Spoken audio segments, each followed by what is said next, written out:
Bendiciones para todos ustedes que me estáis viendo y oyendo también. Nuevamente quiero compartirles un detalle que creo que les hará bien. Mirad, cuando David es jovencito y está a cargo de las ovejas de su padre, cuidándola en el secreto, cuidándola y cuidarla, pues implica no solamente darles de comer y sacarlas a pastorear, a darles pasto, sino a vigilar constantemente de que no venga ningún coyote, no venga ningún lobo, para intentar pues llevarse a uno de los corderitos. Y si alguno de los corderitos se extravía, pues eso implica que tengas que ir a buscarla, gloria al Señor, y poder rescatarla de posibles peligros. Bueno, pues la Biblia nos dice que en un momento determinado, cuando el padre Isaí le dice al joven, le dice: toma panes y queso y vete a la guerra donde están tus hermanos, y dáselos para que coman. Como señal de que ellos están bien, pues toma prendas de ellos y tráemelas a mí. Bien. Ahora resulta que cuando él llega se encuentra con un panorama que todos conocemos, que vemos allí que hay un hombre incircunciso, el cual es Goliat, y está en el valle de Ela desafiando al escuadrón de Jehová. Allí vemos al ejército en orden de batalla en primera fila, al ejército del rey Saúl. Gloria al Señor. Saúl está escondido, pero en primera fila tenemos al batallón. Sin embargo, nadie tiene el atrevimiento de enfrentarse cara a cara con este hombre, porque implicaba que si el gigante llamado Goliat vencía a una persona cuerpo a cuerpo, pues todo Israel serían sometidos como esclavos al servicio de los de Gad.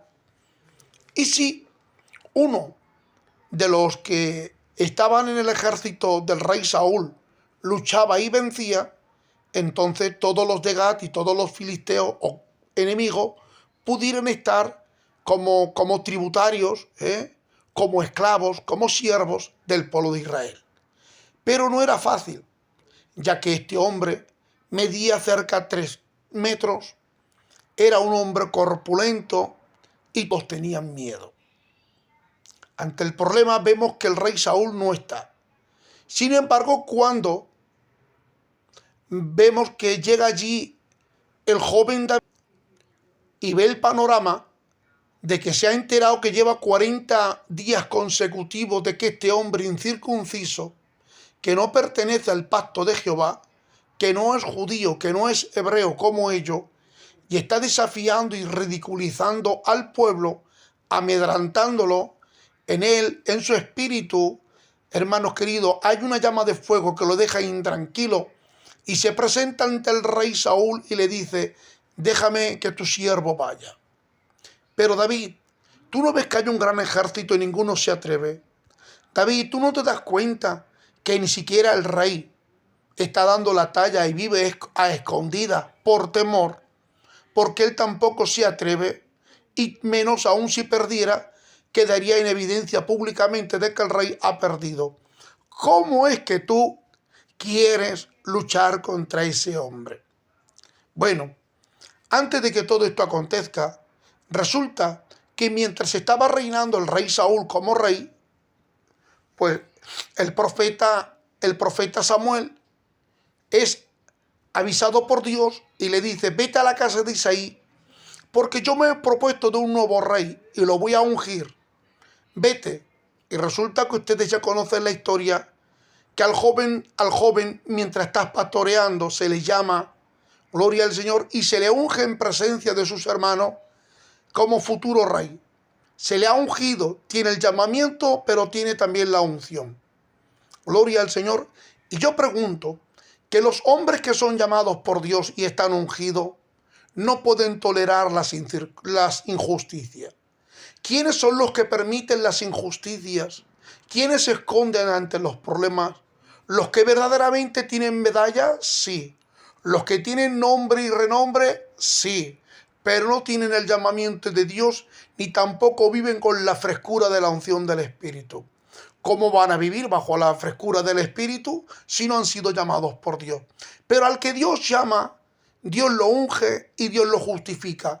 Y este fue el caso del pequeño y joven David, que fue llamado, que fue ungido y tenía un fuego, hermanos queridos, que no podía tolerar las injusticias.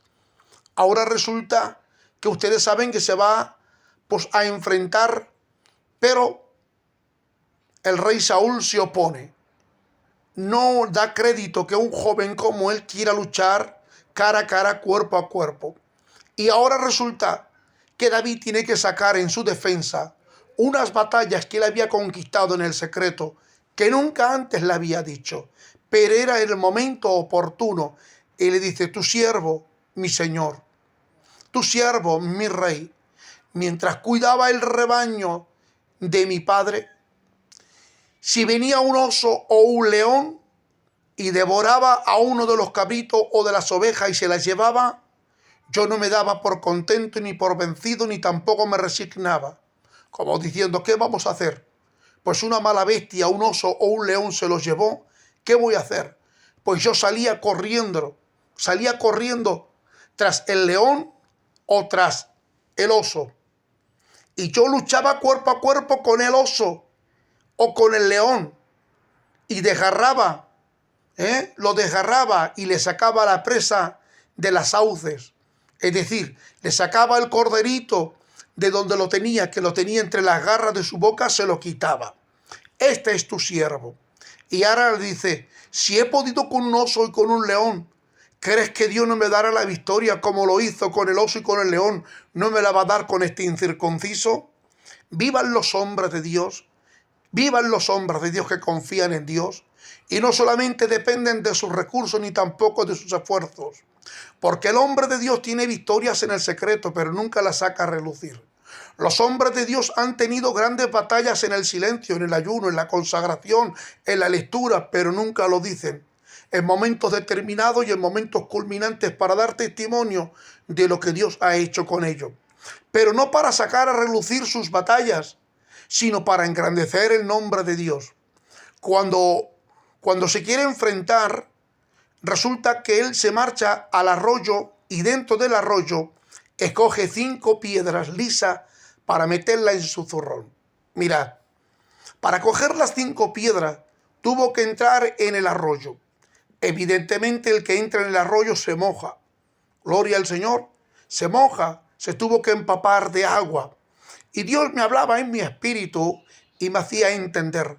¿Sabes que hay ministerios que fracasan y no tienen éxito y que son unos fracasos totales? Digo, ¿por qué, Señor?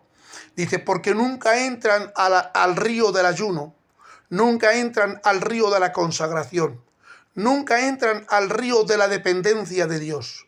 El hombre que entra, el ministerio que entra al río de la consagración, allí podrá ver con claridad las 5 piedras lisas para meterla en lo más interno de su espíritu, en el zurrón.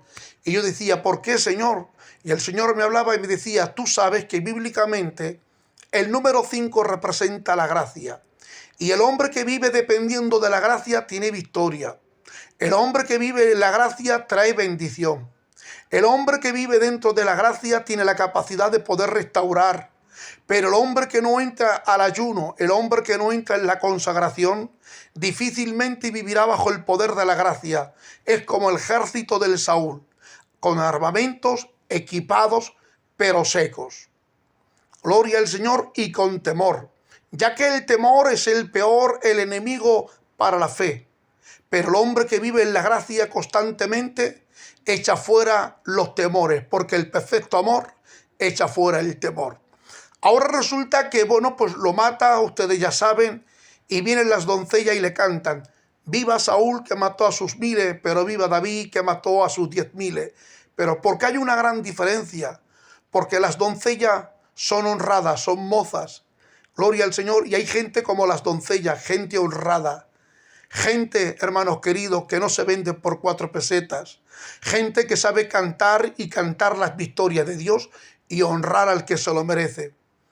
Aleluya. Necesitamos gente como estas doncellas que canten las verdades, que digan las verdades sin temor. Que Dios os bendiga mucho.